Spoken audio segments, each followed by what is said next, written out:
Setiap pagi sebelum matahari terbit, mesin-mesin mulai meraung tepat di luar Laredo, Texas. Truk-truk diesel berjejer rapat dari depan ke belakang di sepanjang 8 lajur di atas sungai Rio Grande.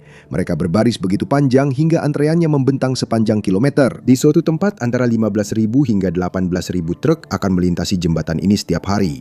Muatan di truk-truk ini bukan hanya barang, ini adalah perekonomian Amerika yang sedang bergerak. Inilah jembatan perdagangan dunia, jalur penyeberangan komersial tersibuk di belahan barat. Hampir tidak ada orang di luar bidang logistik pengiriman barang yang pernah mendengarnya, dan hampir tidak ada pembuat kebijakan yang pernah berdiri di atasnya. Tutup jembatan ini selama 48 jam saja, dan konsekuensinya akan terasa bahkan sebelum berita itu tersebar. Mesin-mesin gagal tiba di jalur perakitan di Toluca. Kabel-kabel tidak masuk ke slotnya di Saltillo. Komponen kulkas dibiarkan belum selesai di San Luis Potosi. Dalam waktu seminggu, lantai pabrik di Michigan dan Ohio menjadi sunyi. Bukan karena mogok kerja, bukan karena kebijakan, tetapi karena suku cadang terjebak di sisi sungai yang salah. Sekitar 930 miliar dolar barang diperdagangkan antara Amerika dan Meksiko pada tahun 2025. Itu lebih besar dari ekonomi Swiss, lebih besar dari Arab Saudi. Dua negara berdagang lebih banyak dalam 12 bulan daripada total produksi sebagian besar negara di dunia. Ini lebih mirip jalur produksi daripada pos pemeriksaan. Texas punya lebih banyak kilang, California punya lebih banyak pelabuhan, Illinois punya lebih banyak rel kereta. Tidak ada satupun yang membawa apa yang dibawa oleh jembatan tunggal ini setiap hari. Dan saat ini, keputusan sedang dibuat di Washington yang mengubah biaya segala sesuatu yang melintasinya tanpa gambaran jelas tentang apa yang akan rusak ketika itu terjadi. Pilih kendaraan apa saja yang dibuat di Amerika Serikat. Truk pickup apa saja, sedan apa saja, SUV apa saja, buka kap mesinnya dan telusuri setiap komponennya. Anda tidak akan menemukan cerita tentang produk Amerika. Anda akan menemukan sebuah sistem yang dibangun melintasi perbatasan yang sekarang sudah tidak lagi berfungsi seperti perbatasan sama sekali. Sebuah Ford F-150 adalah contoh yang jelas. Salah satu truk Amerika paling ikonik di negara ini. Truk itu keluar dari jalur perakitan di Dearborn, Michigan dengan bendera Amerika di setiap brosur pemasaran. Tapi sebelum bodi itu sampai ke Dearborn, komponen di dalamnya sudah menyeberangi Rio Grande hingga 8 kali. Blok mesin diketak di satu negara, dikerjakan di negara lain, dirakit di negara ketiga. Setiap langkah bergantung pada pihak di seberang perbatasan pada tahap sebelumnya untuk menyelesaikan tugasnya tepat waktu. Dan ketergantungan itu tidak berhenti pada proses manufaktur saja.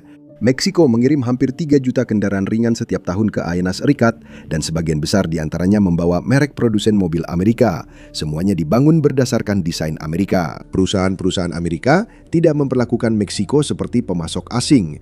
Mereka memperlakukannya seperti ruangan berikutnya di pabrik. Jika rantai itu terputus, produksi bukan hanya melambat, tapi benar-benar berhenti. Tapi bukan hanya truk saja. Jika Anda menonton ini di smartphone atau laptop, Anda sudah menjadi bagian dari rantai itu. Karena manufaktur modern tidak hanya berjalan dengan persediaan, tapi juga dengan presisi. Itulah alasan mengapa gudang-gudang kosong dan jalur perakitan tetap menguntungkan. Suku cadang tiba hanya beberapa jam sebelum dibutuhkan, bukan berminggu-minggu sebelumnya. Itu membuat biaya tetap rendah. Itu juga menghilangkan ruang untuk gangguan. Satu pengiriman yang terlambat tidak akan disimpan di gudang. Itu membuat seorang pekerja berdiri menganggur, mesin dimatikan, dan jadwal yang tidak bisa dikejar lagi dengan mempercepat proses di kemudian hari. Dalam sistem ini, kamu tidak bisa mengejar ketertinggalan. Kamu tertinggal dan semua yang ada di belakangmu ikut tertinggal juga. Kamu mencoba membangun truk yang sama sepenuhnya di dalam perbatasan Amerika Serikat dan harganya langsung naik ribuan dolar. Dan itu bukan sekedar hipotesis. Itu terjadi seketika. Entah konsumen membayar lebih mahal atau produknya jadi lebih buruk. Tidak ada pilihan ketiga. Kulkas dibuat di pabrik-pabrik di kedua sisi. Perangkat medis yang masuk ke rumah sakit Amerika Serikat dirakit di Tijuana dan Reynosa, di mana perusahaan seperti Medtronic dan Becton Dickinson menjalankan lini produksi yang langsung dikirim ke jaringan rumah sakit Amerika. Suku cadang Dirgantara yang memasok rantai pasokan Boeing. Volume yang signifikan berasal dari Querétaro, di mana pemasok Bombardier, Safran, dan Airbus berkumpul di sekitar satu bandara. Bahkan router Wi-Fi Anda membawa komponen yang melewati kedua negara sebelum sampai ke rumah Anda. Kesenjangan upah adalah alasan semuanya bisa berjalan. Inilah yang memungkinkan perusahaan Amerika bersaing dengan Asia tanpa harus memindahkan semuanya melintasi lautan. Jika Meksiko dihilangkan, pilihannya hanya tersisa dua kemungkinan. Harga yang lebih tinggi atau produksi yang sepenuhnya meninggalkan benua ini. Namun ketergantungan ke arah utara lebih dalam lagi. Meksiko mengirimkan lebih dari 80% ekspornya ke satu pembeli. Tidak ada pelanggan cadangan, tidak ada rencana B yang bisa menyerap volume tersebut. Jika Amerika melambat, pabrik-pabrik di Meksiko juga melambat. Jika tarif Amerika Serikat dikenakan pada suatu kategori, para pekerja Meksiko yang merasakan dampaknya. Orang Meksiko yang bekerja di Amerika mengirimkan puluhan miliar dolar setiap tahun ke keluarga mereka di kampung halaman. Jumlah totalnya baru-baru ini mencetak rekor lebih dari 64 miliar dolar dalam satu tahun. Uang itu tidak melewati perusahaan-perusahaan.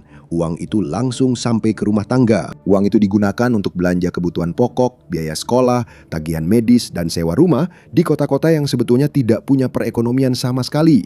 Jumlahnya bahkan lebih besar daripada pendapatan dari minyak atau pariwisata. Ini adalah sumber pendapatan luar negeri terbesar bagi Meksiko, dan hampir semuanya berasal dari Amerika Serikat di sebuah benua yang bisa kamu lintasi dengan mobil. Sebuah negara di mana jika pelabuhan tutup, kamu masih bisa mengirimkan truk, dan Meksiko telah menjawab tantangan itu. Tesla mengumumkan rencana Gigafactory yang sangat terkenal di sana pada tahun 2023, meskipun proyek tersebut dihentikan sementara menjelang pemilu Amerika Serikat karena kekhawatiran soal tarif. Produsen mobil memperluas operasinya di seluruh Meksiko Tengah. Pemasok yang memasok perusahaan mobil besar Amerika pun ikut mengikuti. Begitu juga dengan perusahaan logistik raksasa. Mereka memperluas jaringan pengiriman lintas batas untuk menangani volume baru bersama operator Meksiko. Industri dirgantara, pusat data AI, perusahaan farmasi besar, semuanya membuka usaha di selatan perbatasan. Berkembang pesat di Querétaro. Industri manufaktur alat medis meledak di sepanjang sabuk perbatasan. Rencana pembangunan pabrik perakitan server AI Nvidia yang sangat besar di Guadalajara telah diumumkan. Bahkan, industri semikonduktor mulai sebagian berpindah ke Meksiko karena proses pengemasan bisa berkembang dalam waktu kurang dari 2 tahun, sementara pabrik di Amerika Serikat membutuhkan waktu hampir 1 dekade. Sistem ini berhasil. Rantai pasokan menjadi lebih pendek, pengiriman menjadi lebih cepat, biaya tetap kompetitif. Kedua belah pihak mendapatkan manfaat. Dan kemudian tekanan mulai datang dari dalam negeri. Pada tahun 2025, aturan mulai berubah di tengah jalan. Di sebuah pabrik suku cadang mobil di Meksiko Utara, seorang pengawas menghentikan pengiriman barang. Bukan karena produksi terhenti, tetapi karena aturan tarif yang berubah. Pengecualian pun diberlakukan, lalu semuanya berubah lagi, sekali, dan kemudian berulang kali. Bagi perusahaan yang merencanakan bertahun-tahun ke depan, ini berarti satu hal, ketidakpastian. Bukan biaya yang lebih tinggi, tapi biaya yang tidak diketahui. Dan ketika biaya menjadi tidak bisa diprediksi, investasi pun benar-benar berhenti. Proyek-proyek tertunda, ekspansi terhenti. Pabrik-pabrik yang seharusnya dibangun tetap menjadi lahan kosong. Meksiko bagaimanapun tidak memperuncing keadaan. Mereka juga tidak membalas. Mereka beradaptasi, membeli waktu tanpa menyelesaikan masalah utamanya. Karena masalahnya bukan politik, tapi struktural. Ketika Ford memperingatkan bahwa tarif akan memangkas 1,5 miliar dolar dari laba, itu bukan Meksiko yang menanggung kerugiannya. Itu adalah perusahaan Amerika yang harus membayar lebih mahal untuk menjalankan rantai pasokannya sendiri. General Motors memberikan peringatan serupa beberapa minggu kemudian. Mereka memperkirakan dampaknya bisa mencapai 5 miliar dolar. Stellantis menghentikan produksi di pabrik perakitannya di Meksiko dan Kanada, para pekerja di Michigan dan Indiana. Itulah dampak manusiawi dari sebuah tarif. Bukan sebuah berita utama, tapi giliran kerja yang terlewat. Gaji hilang.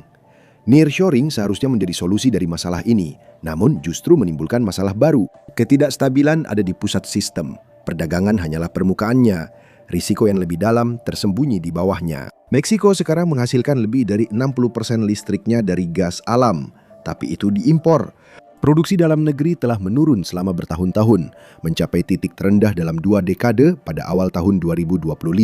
Kekurangan tersebut hampir seluruhnya dipenuhi oleh pipa-pipa yang membentang ke selatan dari ladang Permian Basin di Texas, Eagle Ford Shale, dan koridor yang membentang hingga ke Arizona dan California. Pada bulan Mei 2025, ekspor gas alam Amerika Serikat melalui pipa ke Meksiko mencapai rekor bulanan tertinggi sepanjang masa. Sekitar 75% dari setiap kaki kubik gas yang dibakar Meksiko sekarang berasal dari seberang perbatasan. Lebih dari seperempat total ekspor gas alam Amerika Serikat langsung masuk ke jaringan listrik Meksiko.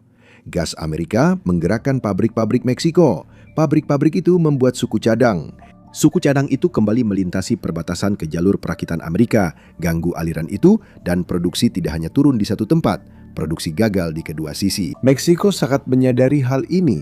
Mereka memahami bahayanya. Mereka berlomba membangun pipa baru, kapasitas ekspor LNG baru, pembangkit listrik domestik baru, tapi tidak ada satupun yang akan bisa menggantikan pasokan dari Amerika Serikat dalam waktu dekat. Ketergantungan itu sudah terbentuk sejak awal.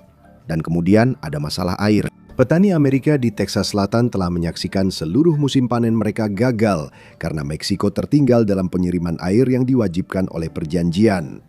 Ada perjanjian dari tahun 1944 yang seharusnya mencegah hal seperti ini terjadi.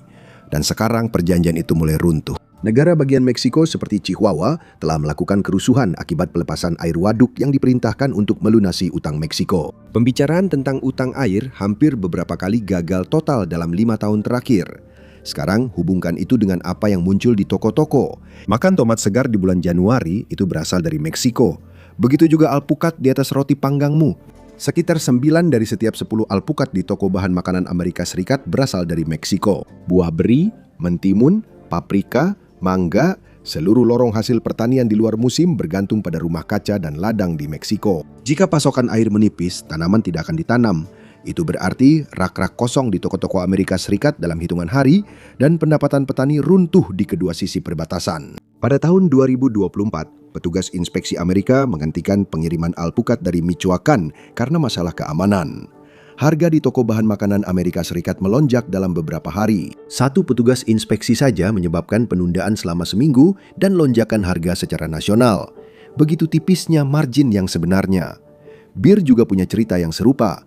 Amerika mengimpor lebih banyak bir dari Meksiko dibandingkan dari negara lain manapun di dunia. Sebagian besar 6 pak bir di rugby Chicago, Atlanta, atau Seattle memulai perjalanannya di jalur produksi di Meksiko, melintasi perbatasan dengan kereta atau truk, dan sampai di pendingin di toko lokal Anda. Gangguan terjadi dan bir terlaris di Amerika menjadi lebih mahal. Sekitar 5 juta pekerjaan di Amerika secara langsung terkait dengan perdagangan dengan Meksiko. Di negara bagian seperti Texas, Arizona, New Mexico, dan California, Meksiko berada di puncak pasar ekspor. 28 negara bagian ISREC menganggap Meksiko sebagai 2 mitra dagang teratas. Jika perdagangan dipotong, pekerjaan akan hilang jauh dari perbatasan. Di pabrik-pabrik Indiana, pertanian Iowa, dan Kansas. Depo kereta api yang ada karena sistem ini ada. Seluruh kota termasuk Laredo, McAllen, El Paso berjalan karena aliran ini. Hilangkan itu dan ekonomi mereka akan menyusut bersamanya. Pabrik-pabrik di sepanjang perbatasan utara Meksiko mempekerjakan sekitar 3 juta pekerja secara langsung, dengan puluhan juta lainnya terikat secara tidak langsung di kedua negara. Pemerintah Meksiko menaikkan upah nominal di pabrik-pabrik tersebut lebih dari 100% antara tahun 2020 dan 2025. Dulu, bekerja di pabrik berarti hanya sekedar bertahan hidup. Sekarang itu berarti peluang nyata untuk hidup kelas menengah, energi, air, makanan, dan tenaga kerja. 4 sistem yang saling terhubung. Ganggu salah satunya dan dampaknya menyebar kemana-mana. Dan dampaknya tidak menyebar secara merata, tapi menumpuk. Politisi sering menggunakan kata seperti keruntuhan. Sebenarnya itu pilihan kata yang salah. Sebuah keruntuhan itu dramatis. Dan peristiwa dramatis biasanya jadi berita utama. Yang sebenarnya terjadi itu lebih lambat dan sulit dilihat. Semuanya dimulai dengan keterlambatan. Mobil yang dulu hanya butuh 6 minggu dari pemesanan sampai tiba di garasi, sekarang jadi 3 bulan, lalu 4 bulan. Waktu pengiriman jadi jauh lebih lama dari yang diharapkan pembeli. Tapi di balik layar, ada sesuatu yang lebih besar sedang terjadi. Ketidakpastian itu mulai memengaruhi harga segala hal. Sekarang bayangkan hal yang sama terjadi pada kulkas, mesin cuci, ventilator rumah sakit. Biaya mulai merangkak naik. Kulkas Whirlpool yang dulu butuh 6 minggu, sekarang butuh 4 bulan. Ventilator Medtronic jadi lebih mahal sebelum akhirnya semakin langka. Secara alami, kualitasnya jadi menurun. Lalu muncul efek domino berikutnya. Perusahaan-perusahaan berhenti membangun. Bukan karena mereka tidak bisa membangun, tapi karena mereka tidak bisa memprediksi aturan apa yang akan berlaku bagi mereka. Investasi berpindah ke tempat lain, seperti Vietnam, India, Polandia, tempat-tempat di mana aturan masih berlaku cukup lama untuk membuat perencanaan. Namun di Meksiko, dampaknya terasa lebih berat dan lebih cepat. Upah pekerja manufaktur berhenti naik. Para pekerja kehilangan stabilitas dan mulai bergerak ke utara menuju kota-kota di Amerika. Hal ini justru memicu tekanan migrasi yang seharusnya dicegah oleh tarif tersebut. Di Amerika, tekanannya berbalik menyerang diri sendiri. Biaya pemulangan industri terasa di dalam negeri. Produksi dalam negeri yang lebih tinggi berarti harga yang lebih tinggi dan konsumen langsung merasakannya. Dan para pesaing global Amerika tidak tinggal diam. Mereka mulai berkembang lebih cepat, lebih murah, dan dengan gangguan yang lebih sedikit. Ada peluang kecil agar integrasi Amerika Utara tetap berjalan. Tutup jendela itu dan produsen Asia akan menguasai pasar. Produksi yang hilang tidak akan kembali, itu hanya berpindah tempat. Penjualan mobil yang tertunda itu akhirnya jatuh ke mobil listrik Tiongkok yang datang tepat waktu dengan harga yang bisa dijangkau konsumen Amerika. Pabrik yang tidak dibangun di Texas tidak akan dibangun nanti. Pabrik itu akan dibangun di Hanoi dan tetap di sana. Tidak ada jalan keluar yang mudah dari sistem ini. Bayangkan Amerika memutuskan untuk benar-benar memisahkan diri dari manufaktur Meksiko. Tidak ada lagi mobil buatan Meksiko. Tidak ada lagi suku cadang mobil lintas perbatasan. Tidak ada lagi peralatan rumah tangga dari Meksiko. Semuanya dipindahkan ke dalam perbatasan Amerika Serikat. Industri otomotif saja akan membutuhkan tenaga kerja untuk ratusan ribu pekerjaan manufaktur baru dengan upah Amerika Serikat.